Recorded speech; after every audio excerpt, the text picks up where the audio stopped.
New episode, Ancient Aliens. Everybody wanted to meet Michael or be with Michael. And then he likes you. Great day to be a Satanist. I believe it and I'm very excited about it. My name is Ted Bundy. I've never spoken to anybody about this. So I am looking for an opportunity to tell the story as best I can. What do you call the show, Sterlz? I guess it's just the Nate and Sterlz docu-party. Damn. New show, new month, new everything. Docu-Watch party. First episode. I'm excited for that shit. Bro, we came with a pretty hot first documentary to go into. I thought we was probably gonna go into something a little more, I don't know, some conspiracy shit maybe. Maybe something about like some like old Mayan shit or something, but straight with a killer first episode. Yeah, this one was definitely wild. I didn't know what to expect from this one. I had heard about the name before. I guess we can just get into it. What we talking about, Ted Bundy, the docu-series. I don't know if y'all haven't watched it on Netflix, but that's probably why you're tuning into this podcast, so you don't have to watch it. We're gonna give you the rundown real quick, so you don't gotta watch all them hours. This was definitely a great one to start with. It really showed me a lot of things about how information and stuff, like before the technology age, and how disconnected the world was before that. It's crazy how bad police were in the 70s, or before the information was shared. Before the age you're talking about, police were terrible, yo. Terrible. It's wild the amount of shit that he was able to do. Like, they knew that this man had like multiple bodies. And I think, what was the first time? The first time that he got actually arrested was after the kidnapping. Was that the first time? After he tried to kidnap that girl and she beat him off in the, not like beat him off, but she fought him off in the parking lot. In New Jersey? I don't think it was New Jersey. I think that was the one in Colorado. Because he got arrested in Colorado and Florida, and I think he might have got arrested in Washington too. I think this might have been the one in Colorado with the only girl that survived. Oh yeah. I know what you're talking about. And she picked him up at the lineup and said that's him, and he actually got convicted of that one. And actually, the first time was when he was in court for the same charge. And then he said he saw maybe 9 or 10 opportunities to just walk right out the door and dip. And at one of the times he just did, and he was gone for 9 days or a week or some shit. And just the fact that that's how they handled it is crazy that he could just do that. It was crazy to me that they left this man in a courtroom by himself. Yeah, you talking about the time where he jumped out the window of the courtroom because they left him. Yeah, they left him in the courtroom by himself. Put a guard outside the door and just acted like that was okay. He had no restraints, nothing on him. Son, and then he came back, and then they acted like he was a kid that played a prank or some shit. They didn't really have him on even tighter security because he broke out again. They just said hey, that was crazy, don't do that again, and kind of slap her wrist type shit. That made no sense to me how loose they used to be with somebody who was convicted of the crimes that he was convicted of. How do you not have them in cuffs at all times? I understand everybody got to face their trial, but convicted of the crimes that he was convicted, he should at least be restrained at all times. Convicted of any crime, especially after he's escaped once, because that was the first time, and then he came back and he's actually thrown in jail. He's convicted and everything, and he's in jail. He just climbs up a hole in the wall or the ceiling and dips, and they don't find out that he's gone for a while. They think he's put some books under his underneath his blanket, and they're oh, he's probably asleep. They don't check him or anything like that. They give him food, he's not eating it. They're oh, that's weird, but they're not really checking on him he's not a high profile convict that they have. That's escaped once already. He gets out, he has nobody helping him. He has no money. He has no car, and he's able to get from Colorado to Florida. That's ridiculous. That's ridiculous how bad the police are and how bad they handle that. Yeah, that made no sense to me, but this man, I gotta give it to him, he was innovative. He literally starved himself for a week just so he could slip through the cracks in the ceiling. That's also another thing. How were these prisons constructed to where a man could just do that? Just go through the ceiling and still escape. And he literally just walked out the front door of a prison. The ceiling looked like it was a tile ceiling too, it was a high school classroom. You could just, the ones you could just push. Yeah. And, the tile just moves. That's crazy to have in a jail cell. Because Because anybody can really do that if you're light enough. It doesn't make any sense how bad. And then I'm jumping all around timeline wise, but I'm just talking about all the times where the cops just treated him like he wasn't a convict with over 30 bodies to his name. But then in the final, well, in this court proceedings in Florida, when they really actually got him on some real shit, he wet some paper towels and stuck it in the lock, so the cell never locks. And he gets out in the middle of the court proceedings, and he doesn't show up for the court next morning. And nobody's really in a panic or anything like that. They just said, "Hey, Ted Bundy put paper towels in the lock so it wouldn't lock, and he got out, and we don't know where he's at. He's late." And they keep saying he's late, like he's going to show up, but he just escaped. He just escaped again. But they're acting like, "Yeah, I don't know where he's at, but the court's still gonna go." And then when he actually showed up, the judge was talking to him again, like he was just he was talking to him like he was a dad that's talking to his son that just did something wrong, but his dad's kind of proud of him for doing it. Like he was joking around with him right afterwards too, like it wasn't like he's not a mass murderer that just escaped from.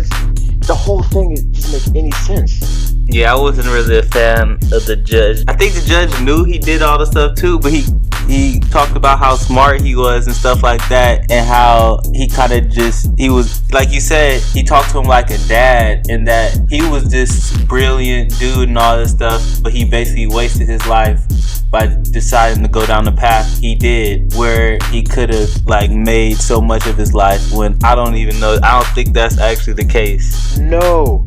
He said that as if he was just a smart kid that got into drugs or some shit like that. Like he's murdered over 30 women.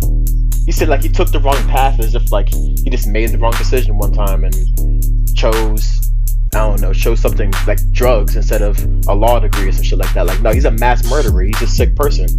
And then don't let me get started on Carol. Carol pissed me off. The one he married yes. The one he proposed to in the middle of his appeal? Yes. Oh my god. And then had a child with her in prison. But the guards let them. They said the guards walked in on them after the second or third time, and it was alright, y'all keep going, and let him that's the thing I don't know about Ted Bundy. That's the thing that's kind of amazing. Not almost say amazing, because I don't want to say anything he's not amazing. But that's the thing that's crazy about Ted Bundy is just the fact that he was charismatic and somewhat likable. That's the main thing. He was able to get away with so much shit. I heard people say before that George Bush won the presidency just because he was somebody that everybody wanted to have a beer with.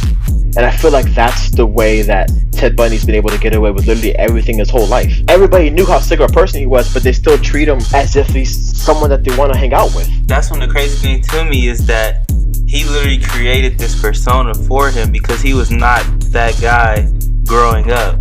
Yeah.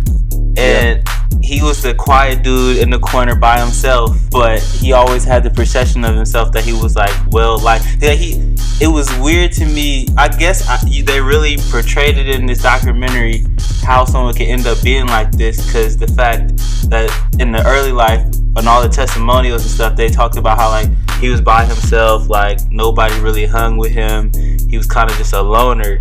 But then when he talked about himself, he made it seem oh no, everybody loved me, I was the life of the party, all this do. Yeah. That didn't match up with what anybody was saying. So it was all this time, when he was a little kid, he was kind of let's be honest, he was fucked up in the head, and he was just making up this life for himself that really wasn't him, until he got to college and was able to get that psychology degree, and where he was kind of able to figure out how the mind works and everything like this, to where he could become that person that he wanted to be this whole time, and just deceive people, and just basically just be anybody he really wanted to be. And it's damn near just all an act. It's crazy. Like you were saying before, in the early life, it showed how he really set the stages for just the delusion that he lives his whole life in. Like you said, that it kind of, you didn't say that it stopped in college, but at least when he went to college and got a psych degree, he started to actually get some of the merit that he's always believed that he had. But even then, he talked about how his recollection of his law school career is completely different than the way his mom said it was and everything. He was saying he was the top of the class the entire time there, but I forgot how. I saw the episodes 1 and 2 kind of way longer ago, and I forgot how he said that he left law school, but the way that he said it and the way that actually happened were two different things. Like he framed it in a way that he was going to be like top of this class, and just all the delusional shit that he was feeding himself when he was younger. Really, that he was just like the best athlete and the best grades and all that shit. When he got decent grades and all that stuff. But that kind of carried on his whole life, because that's the main reason why during his cases he was so adamant about representing himself, because he thought he was more competent than literally everybody else in the courtroom. That's just how delusional he turned out to be. Yeah, that was another thing that rubbed me the wrong way, is how cocky this man was about everything, because he really thought he was going to get away with everything. He really did. He just walked into the courtroom with a smile on his face. I felt like he was just joking half the time in the court. Like, literally fired his representation during a court proceeding and just decided to represent himself. His first statement in court completely undermined his lawyer, because his lawyer was trying to get the plea deal and everything. And right off the bat, he said, "My lawyer thinks I'm guilty, and I'm not doing any plea deal. I'm not pleading guilty or nothing like that. Like, I'm not doing any of that shit." Like, he completely undermined it. His lawyer couldn't do anything after that. Yeah, the man really, he fucked himself. He really did. Why do you think he did that, though? I think he was literally just that delusional that he really thought he could get away with whatever he wanted, just because he literally thought he was smarter than everybody. It seemed like every single time that reality kind of caught up with him, or every time a situation arises where like he has no choice but to see the reality of a situation, he would freak out like hard for a few seconds and then like revert right back to being the delusional man he was before. Like, it showed a few times in the courtroom before the court proceedings. The first time that the cops picked him up and took him to the van and said like, "Hey, we had some dentists in here, we're gonna take your dental records." And so he started screaming and freaking out and everything. And then once they told him like, "Hey, we have a warrant, we have to get your dental records," they said he snapped right back to the original Ted Bundy, and he was back to being calm and back to being cocky and back to making jokes and stuff like that. And then like we saw that happened again when they brought up the dental records in court. They said his whole demeanor changed, and he knew this is something that they don't have an argument for. And then like after a little bit of time passed, he got right back to the same thing. And then again when the sentencing happened, and I'm just interested to see like what that is. I don't know what that was going on. I don't know. What do you think that is? I think it was just a case of maybe he thought he was gonna get away with it, like basically at all times. And then once they pinned him with something, he panicked for a little while until he somehow in his mind figured out a way. "Oh, I can get out of this." And then he revert back to his old self of, "Oh no, like I got this. I'm not gonna get charged with anything. I'm a free man." And then they get him with something else, and then he'd panic a little, and then he'd try to find some way in his mind. Because I feel like this is the type of guy who convinced himself of anything. Yeah, that's 100% true. That's 100% true. He just put a thought in his mind, and that's reality for him. Yeah, he's definitely one of those guys. Back on my belief of everything as far as the police and the justice system just being terrible before computers. I still going through the first court case, the one that they actually went into detail on for the lady that he bit. The first time he got actually convicted of murder. Yeah, the college chicks. Yeah, well, this was just one. This is one of them. This is the one that he bit, where they thought they had actual evidence on. And no matter how much he did fuck himself up a lot during that, like everything he did pretty much just fucked himself over. But even with that, there was a pretty good chance that he would have been acquitted of that. Like, I don't know how much actual evidence they brought up. Like, the main thing they had was the dental records, but it's not even like real dental records. All they did was look at the teeth and look at the bite mark. That could easily just be written off in court. Yeah. Or non-admissible in court. Because basically they just got him because he had crooked teeth. But everybody has crooked teeth then. That could be anybody. He did bite twice though. Yeah, but still, they didn't have the type of dental records they had now. They literally just looked at it. They looked at, this is the mold of his teeth. And even the mold of his teeth is still not like an official like mold of his teeth. Like, they don't know. Yeah. Especially back then, if they didn't have the information to relay from like Colorado to Florida, like, oh, we just like a convicted felon, well, not, he wasn't convicted yet, but he escaped prison, and we can't notify like the country that he's looking for this man. They had him for like months in Florida after he was convicted in Colorado and escaped. They had him for months in Florida without even knowing who he is. They didn't bother checking criminal. Actually, I guess they can't check criminal records outside of their state. Yeah, because he stole that ID. Like, he was going by somebody else, and then he would tell them who he was. But they couldn't even like search the database. They didn't even try to search the database of anything. Like nowadays, if they catch somebody and say, "What's your name?" they won't tell you. Just like, "All right, give me your fingerprint real quick," and they'll find them from wherever. Especially Ted Bundy, who's been arrested. They had like 30 mugshots of him, and he's an escapee from a Colorado prison, high profile one too. It's crazy how bad they were. Yeah, I guess thank God for the internet and just database systems. Oh my God, I don't understand how everybody just didn't get away with murder then. I think you had to have been either a serial killer or stupid to not get away with murder then, or have been seen doing it. And then I think it was crazy about this man and his delusion with women. Oh yeah. Just kept falling in love with these women. Well, the women were actually falling for him too, or some of them. At least the earlier ones, the ones in Washington were. He did have longtime girlfriends, I guess. I mean, his first like 5 victims were like kind of his girlfriends. Yeah, because isn't that what kind of started it all?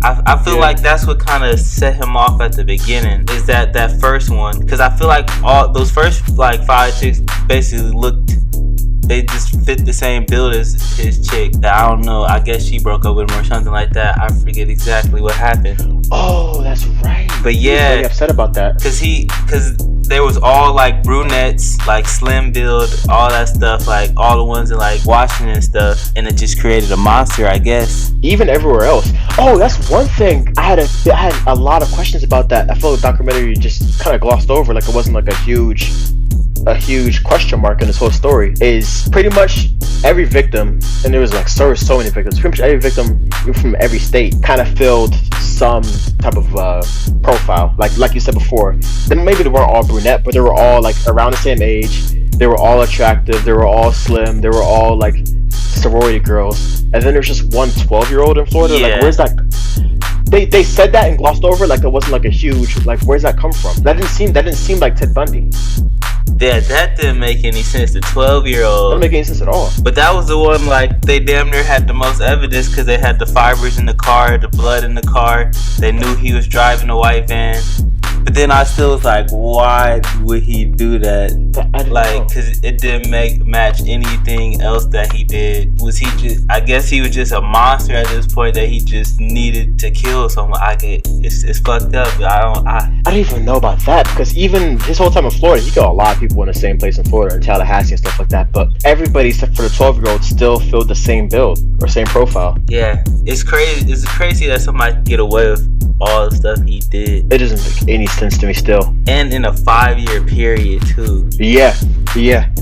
He covered a lot of ground. Oh my God. His whole tour, like he started his tour from literally across the country, from Washington to Florida. Oh my God. From Washington, California, I think it was Wyoming, Utah, Idaho, Colorado. Yeah, I don't think they even knew any of the people he killed in Idaho either. I think that was just a state, the state that he named, and they was like, "Oh wait, what?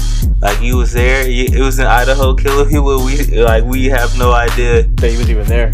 I don't think they knew any of the Utah ones either, because when they showed like the profiles, they spoke about his time in Utah, but didn't say any actual names. But when they zoomed out on like the killings that they actually kind of knew about, it was just blank faces for the Utah ones. But even to that, when they talked to Ted and they were doing the whole hypothetical thing. Oh, not even a hypothetical thing. I think Ted told I forgot who he told, but they said that when they catch the person who's actually responsible for the killings they're trying him for, they're gonna catch somebody that has a triple-digit body count. So he's saying like he probably killed over 100 people, and they only know about 30. Well, that's what he confessed to at the end. He confessed to 30 at the end, but during the court proceedings, he spoke and said when they catch the real person, they're gonna catch somebody who has over triple-digit murders on them. Yeah, that man was wild. I also thought it was crazy when before he decided to actually confess, when he was first like giving the talk with the recorder, how he said how they were able to get him to describe what he did by saying, "Oh, what would you have did if you were the person?" And then he just basically gave everything up, like what happened.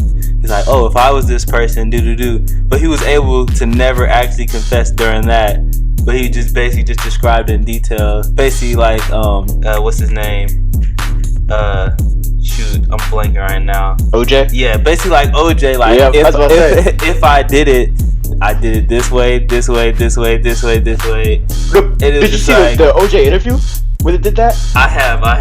As soon as I saw that in the documentary, I thought, oh, that's where that because the lady that did it, OJ interview, was brilliant the way she did it. It was art the way she did it. I was like, that's where she got that from, because she did the same thing. She was like, okay, let's say you didn't do it, but let's make a hypothetical situation, because you know both parties and you know the landscape, and just like put yourself in the killer's shoes and tell me what you would have done then. And then he like literally went through, like, in this hypothetical situation, he went through every single detail, like details that the cops didn't even know. Like OJ spilled pretty much everything there on a hypothetical situation. I was like, that's where they got that from. Did the same thing with Ted.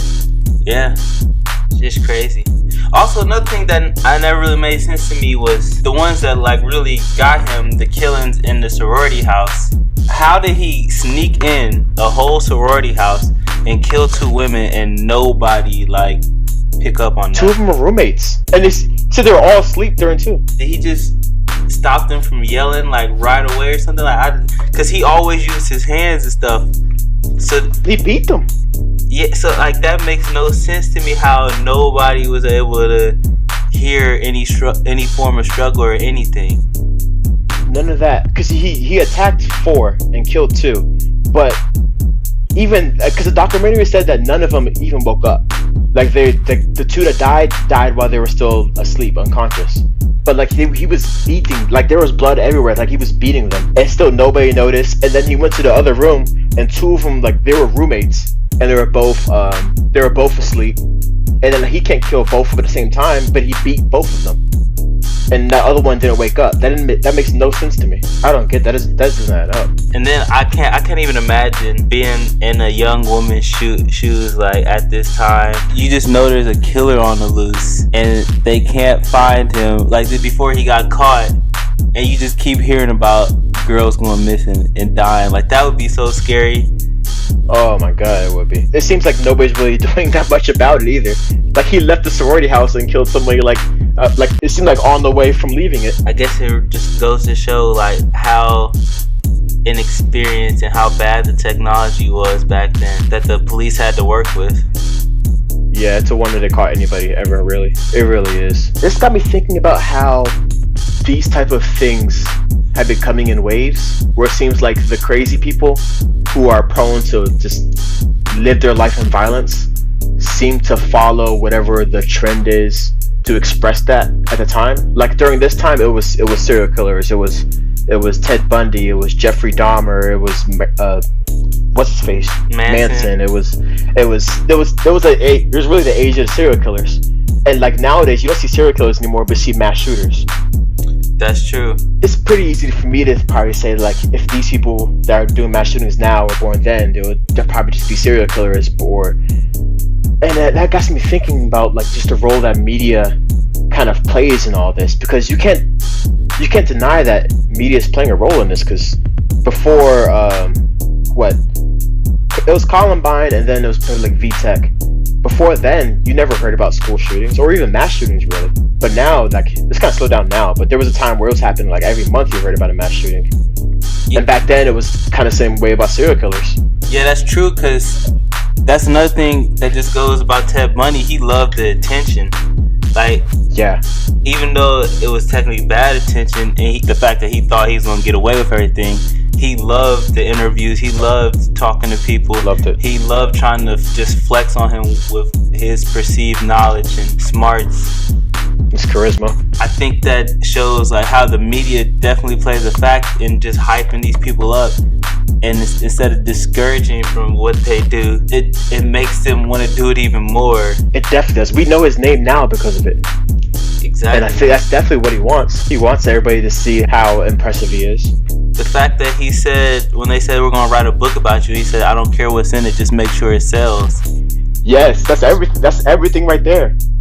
Like, the man literally just wanted to be known. I guess basically that's really all he ever really wanted, was just the people to know his name and just think that he was a cool dude, I guess. Apart from the killings and the terrible shit he did, just having the chance to dive into someone with a psyche like that is, in a weird way, amazing. It astounds me that people think that way. I guess something I just can't relate to. I wonder how his family feels. Like, his daughter's only 36. Yeah, I know. And then I'll stick with that. I'm guessing his mom's still alive and everything. I mean, his wife. It seemed like his mom was devastated to hear that he actually did it. Like, his mom seemed like a regular person. Like, she's gonna ride for her son. But when she learned that, like, he actually confessed, she was devastated, and she seemed to be sick of knowing the fact that her son did that. But again, like you said, I want to know. I'm sure they just refused to do it because, you know, it's a documentary about how bad the person they loved is. But I really wanted to see Carol and the daughter's perspective and point of view on this.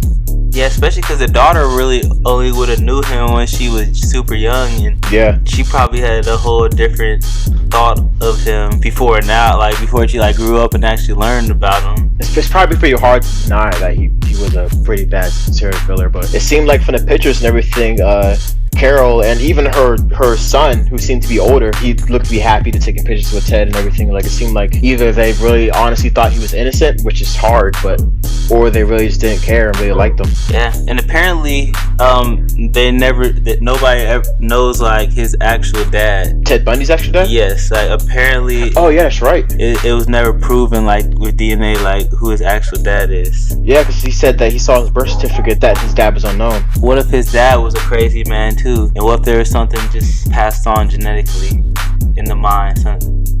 It's kind of crazy to think about because I'm more of a nurture type of dude than nature. But I mean, it's just interesting to me to think about like what if there could be a possibility. I definitely think it's more about the nurture, and I think that upbringing and nobody really liking him. Well, I don't think it's really people didn't like him. It's just he didn't really know how to interact with people and stuff. He wasn't who he always expected himself to be. Yeah, and I think his mind just kind of fucked him up. I don't know if it was even nurture or nature. I think it was just he started that spiral of delusion when he was younger. When you're younger, it's easy to get into that like psycho delusion too, because you aren't processing things as well as you could be because you're not fully developed or anything, and all you see is examples of who you want to be, and you can either do one of two things, or one of three things, I guess: accept that you're not that, work to be that, or convince yourself that you are that. And he went with option 3, and that just kind of snowballed and probably collided with a few different mental illnesses he had, because they said he was bipolar and everything, and kind of the mix between a few of those things kind of created this monster, I guess. Yeah, I guess it goes to show how important it is to have interaction in your life with people. Yeah, it is. And to be honest with yourself, and to actually speak to somebody about, I don't know, where you're at mental health wise. Every single person should be speaking to somebody. Yeah, definitely. Preferably a therapist, but anybody would help, where you can really actually be completely honest with yourself with. Because I think that is the thing. When he had companionship and he was actually like engaged to that one chick before that she ended up breaking his heart, I think that's probably the time where he was most normal. Yeah. And I kind of think once he got his heart broke, like we reiterated like his upbringing, he wasn't really around people and stuff like that, and he didn't really know how to interact with people, and he finally had that companionship that he probably wanted his entire life. And then he found out that shit doesn't last in life. It's just how it goes. And he didn't know, and because he never had that before, he didn't know how to cope with it and shit, and the man just snapped. And on top of that, that's probably the first time that he actually had the reality kind of thrown at him that his delusions really aren't real. Because before that, like his mom said, he didn't really hang out with the people that he said he did. He didn't get the grades that he said he did. But he was still able to tell himself that he did. You can't convince yourself that your girl, the woman that you thought is in love with you, is leaving you.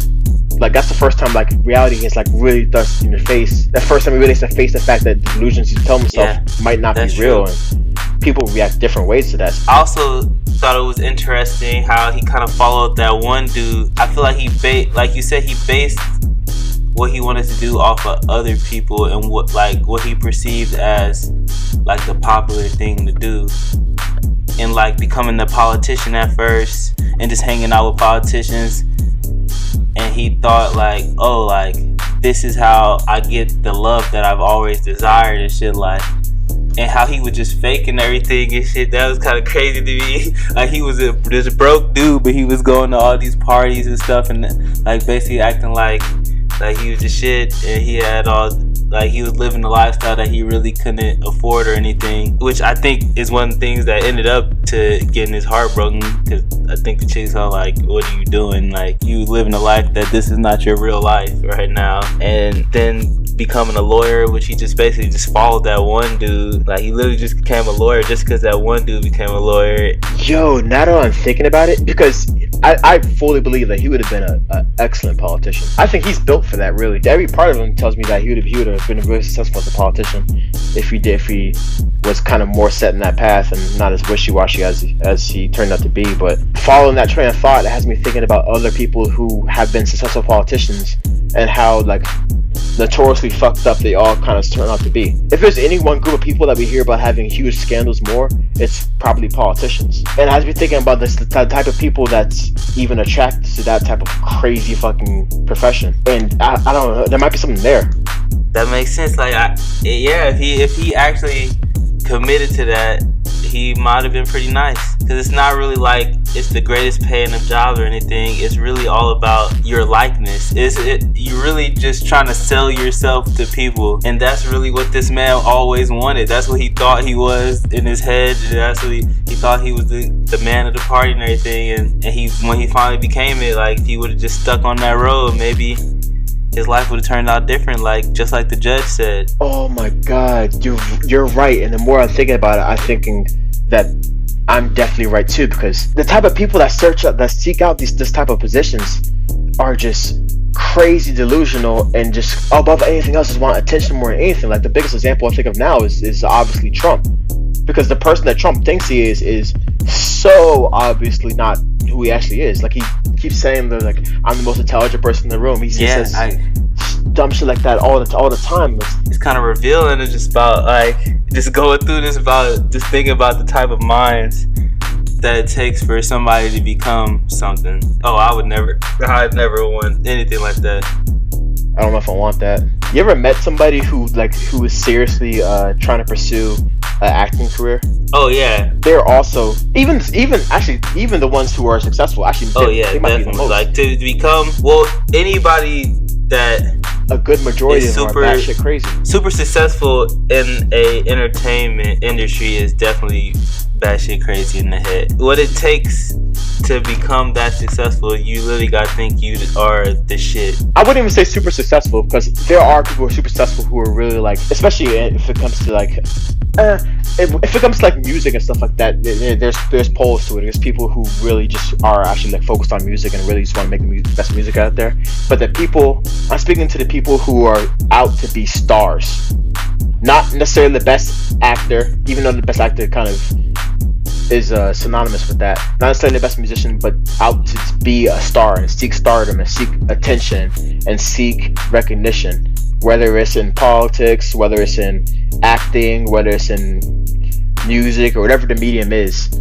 People who just seek widespread recognition are all kind of batshit crazy. Yeah, that's true. Now, you phrased it a lot better than I did. Like, there's some people who are dedicated to the craft and they become highly successful, and then there's other people who are just like, I just want to be known, and this is my means of getting there. Like, you ever see, like, I usually notice that when I see actors, mainly when they're giving speeches at award shows, but sometimes in like interviews and stuff like that, if they're not longer interviews, or even the worst example, or the best example, I guess, is when you see like videos of actors and they're just speaking by themselves on YouTube and just giving some, like, I don't know, bullshit motivation speech or whatever.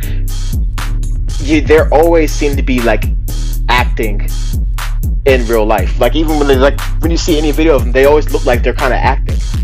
And it makes you realize, like, they probably don't even have like their own personality. Like, I've never seen Johnny Depp speak without him looking like he's acting.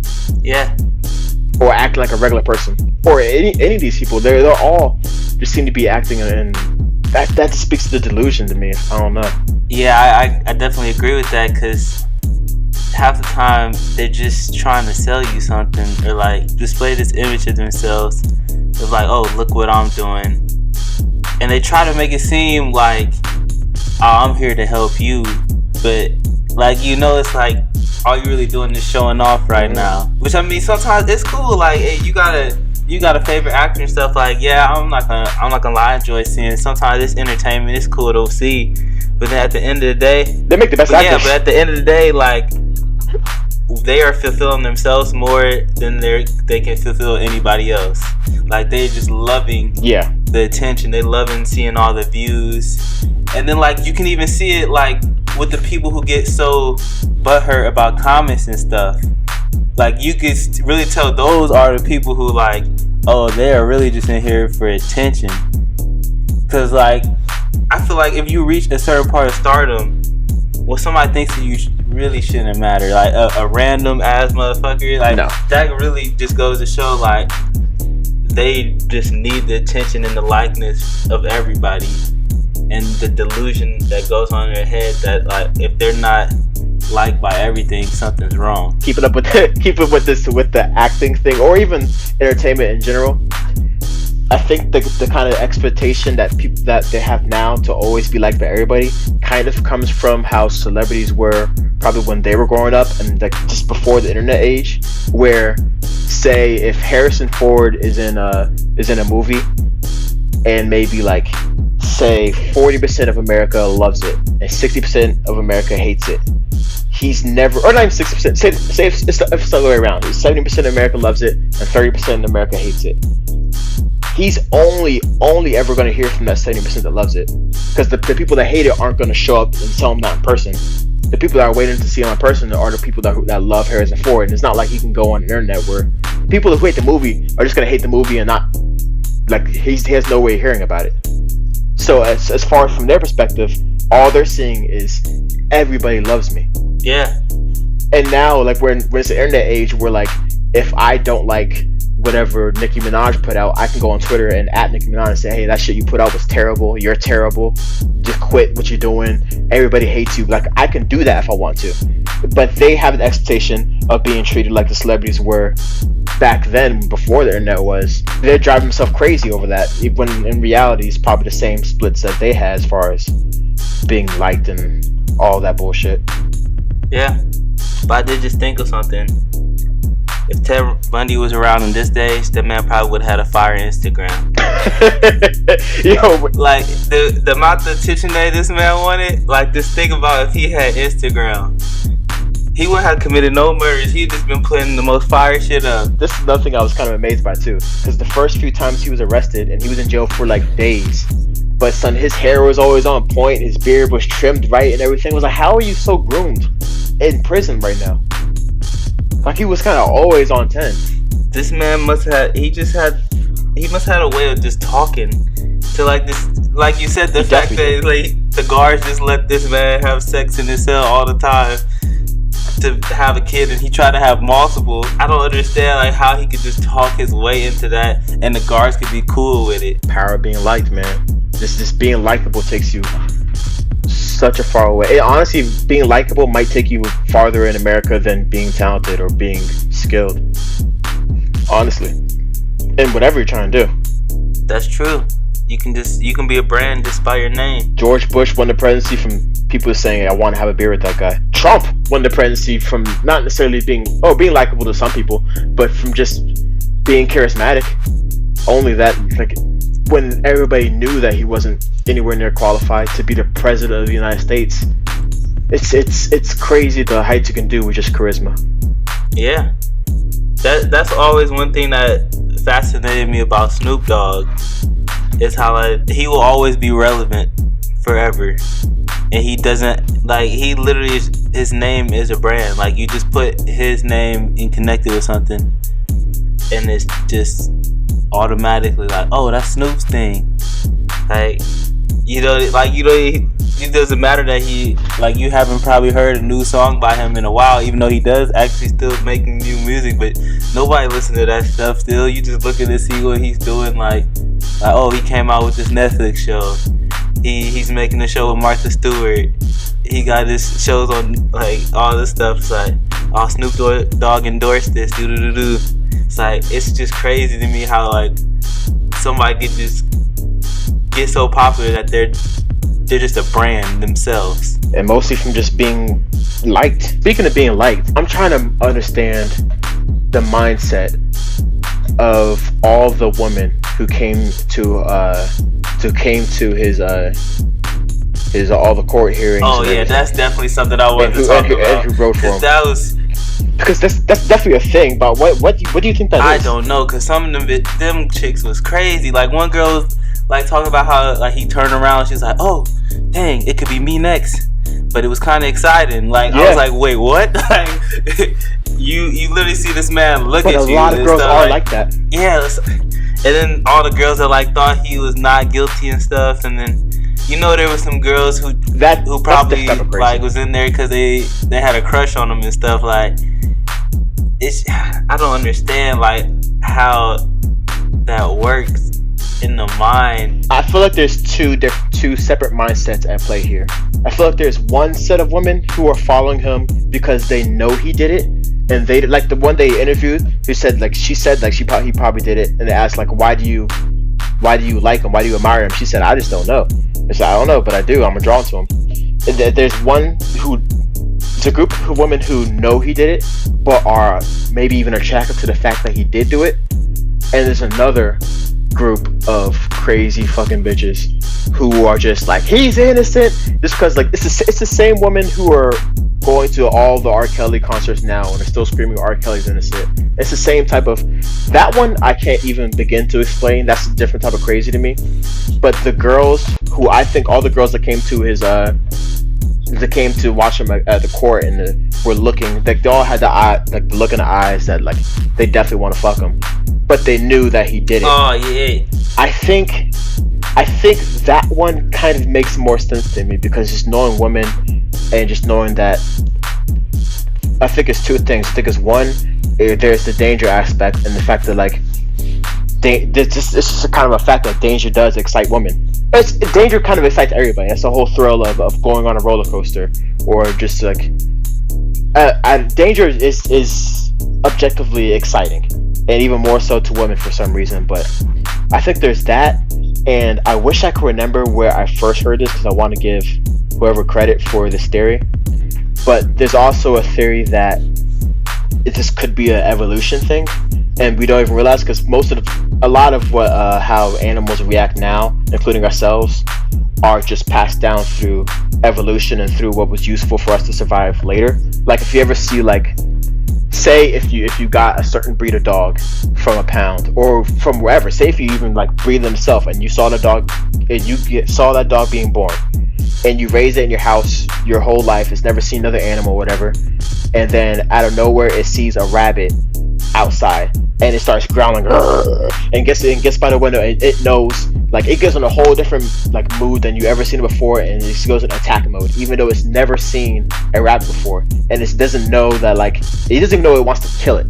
It just, its instinct goes like that, and you find out because that dog's been bred to hunt rabbits, and like all his ancestors have spent their lives hunting rabbits and stuff like that. It's just the instinct that snaps in his mind even though that dog has never seen a rabbit before. And I'm thinking kind of the same thing is happening now with, not the same thing, but a similar thing is happening now with women, where they say like women are attracted to a man who can protect them, whereas it can be financially, physically, whatever. It seems like everything that attracts everything that women are attracted to is all kind of comes down to who can protect me.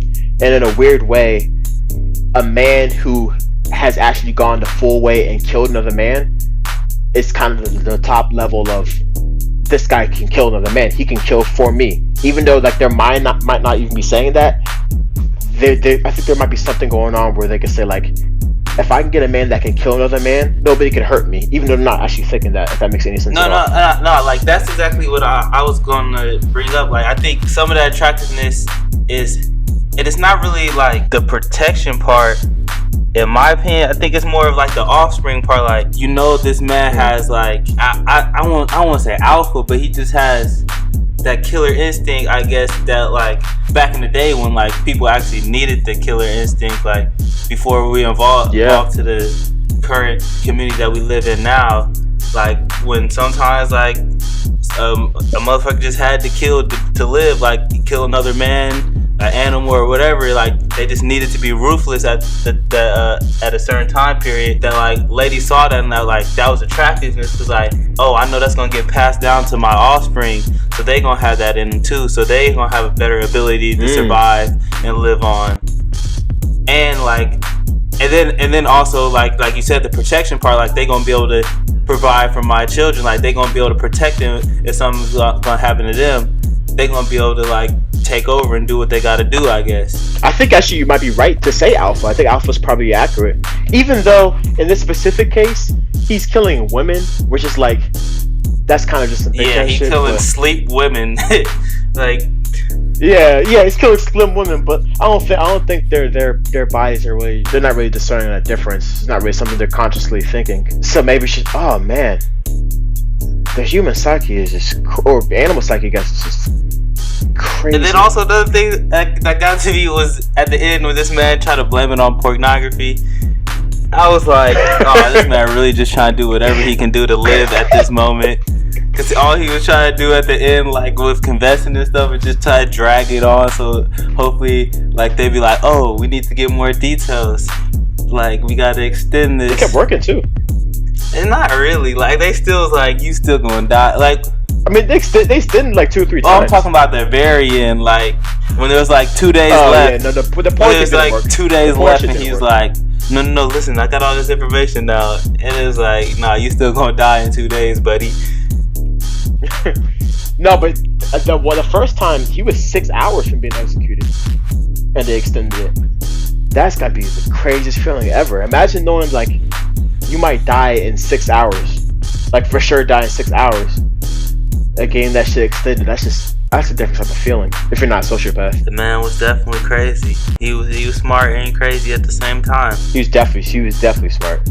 And like the judge said, it is honestly a waste.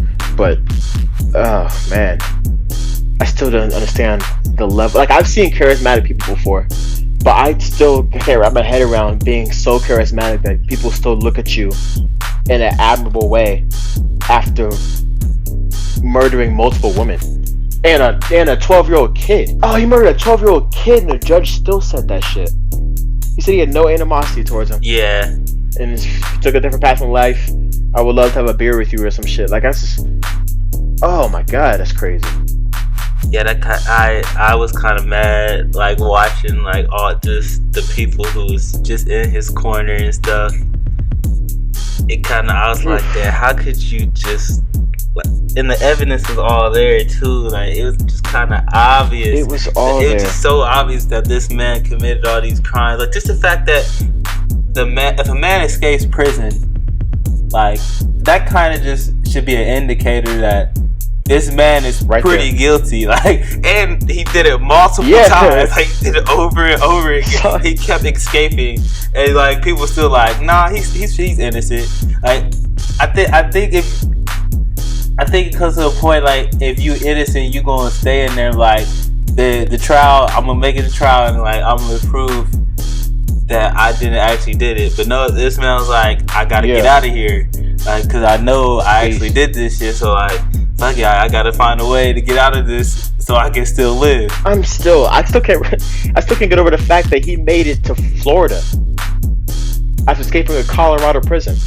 They had all types of road stops and everything. How do police let that happen? He was a master of deception though. All those different pictures that they showed of him, of all the different looks that he had. They did look different. He immediately tried that too. As soon as he heard that he was going to be on the panel, he cut his hair and switched his part and everything. And the guy they were interviewing said like he did look completely different. But that girl knew him. That girl knew him. He's like, nope, that's still him. I know. I guess, yeah. I do guess what they said in the documentary, that he kind of just had like just a normal ass face. Like it wasn't really like anything too special about him. That just gave him the ability to just look like a normal dude, and then also just growing facial hair and stuff. He could just look completely different and stuff from time to time. The way he cut his hair, the way he styled his hair. He could just look like a different man. It is just crazy to think about how somebody could just get away with this. Thinking about it like now, like just this day and age. You think someone can now? No. I'm just saying, like, thinking about like all the stuff he got away with, like how possible it would be. That's so beyond impossible now. And then how did they end up catching him in Florida? Wasn't it like they got him from a traffic stop because he was driving too slow. He was driving too slow. And it's like, this guy looks a little suspect. And then they pulled him over, and I think did they find something on the car? They did find something on the car. They found he had a mask. He had 2 masks, an ice pick, a lot of different shit. And then they realized that he didn't fit the description. I forgot. Oh, he did fit the description. He fit the description from the girl that saw him at the sorority house. Yeah, and then he had all those stolen credit cards and stuff. Yeah, the stolen credit cards. The car was. Oh, that's what it was. The car was stolen. And that's nothing. That doesn't make sense to like how people thought he was innocent. Like even his mom, like what could she think? Like, why did my son have all these stolen credit cards and stuff on him? Like, were the people just thinking those was planted on him or something? Like that makes no sense. Like how you could think somebody's innocent and they literally traveling with a bunch of stolen credit cards, and then like it just made sense like where they were stolen from. People saw him at that place earlier in the night and stuff. Like, that all the stuff just added up, and then he still thought he was gonna get away with it, and other people thought he was not guilty. Like that just never like made sense to me. Like how like you could just conceive in your mind that with all the facts adding up the way they did, that this man was still innocent. I can kind of see how the mom can still think that, knowing that the mom knows that he's on the run from the cops, because the mom does know that he escaped Colorado prison. But from the mom's standpoint, he still thinks that he's innocent of the murders, but I guess the mom's thinking that Ted's thinking that he's going to be convicted, or he actually was convicted there of a crime that he didn't do, so he's not going to do time for it, so he escaped. And then he had, just justifying wise, I guess the mom's thinking like he had to steal a car to keep escaping, he had to steal the credit cards just to keep away from the law. But she still convinced herself that he's not guilty of the murders. But like you said, the fact that like the credit cards belong to girls in the sorority house, and like you can't really overlook that. And then didn't he steal a car that basically just looked like the car that he had once owned? Like then he still like it was the same type of car. That's another thing. I was like that made no sense. It was the same car. It's just I think the first car was like yellow too. This one was like it was like a yellow bug. Like I was like, it was barely different. How did he think he would go get away with that? Like you owned the exact same model of the car before. It's the same one. I thought they were trolling with that or something. I was like, you stole the same car, it's a little darker. I think it just goes to show like how routine and crazy these people are in their heads. That like. And arrogant. I guess their mind just that messed up. Like they gotta have stuff a certain way, and everything's gotta be just the way they want it, and everything's just about them. It's that on top of believing that you can get away with whatever you want. When you believe you get away with whatever you want, you're just gonna do whatever you want, and whatever he wants is maybe he really likes that model of a Volkswagen. It was like, yeah, I'm gonna get it because I can do whatever I want. True. It's still just so crazy. This is such a crazy story to me. It is a crazy story. I don't know. What direction you think you want to go with the next episode? Man, I don't even know. Like something definitely a lot lighter than this. That's what I'm saying. We could probably get into some conspiracy shit or something. Oh yeah, I love the conspiracies. Those are some of my favorite things. Yeah. We get into it. Oh, actually, one that I've been looking into lately, which I'm so mad that I'm actually looking into it now. But there's so much evidence, not evidence, but there's so much sketchy shit surrounding it that it might actually like really be true. Is this moon landing shit? Which I know it's been a thing for so long, but I'm just now really starting to look deep into it. And it's like I don't know, man. There's a lot of sketchy shit surrounding like the fact that like if we really been to the moon or not, which I fully do believe that we've been to the moon. I'm not saying that at all. But the main thing is the footage. Or even the whole thing around Neil Armstrong and Buzz Aldrin in the first place. Because people are saying that they never even left Earth. Oh, I definitely think it's possible that the first one never actually happened.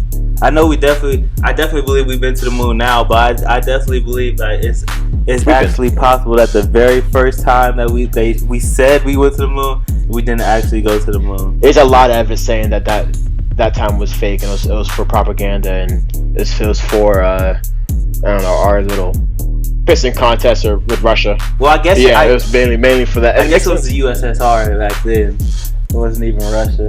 Yeah, Soviet Union or Soviet Russia. But yeah, there's a lot of crazy things we can go into. Yeah, maybe that'll be next. Anything else on Ted?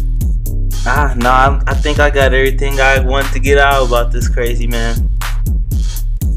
Bet. I did too. It's been a good first episode. Yeah, definitely enjoyed this. Nate and Sterlz Docu-Watch party. Watch out for it. I'm excited to see how we're going to even edit this to make it different, but we're going to do that shit.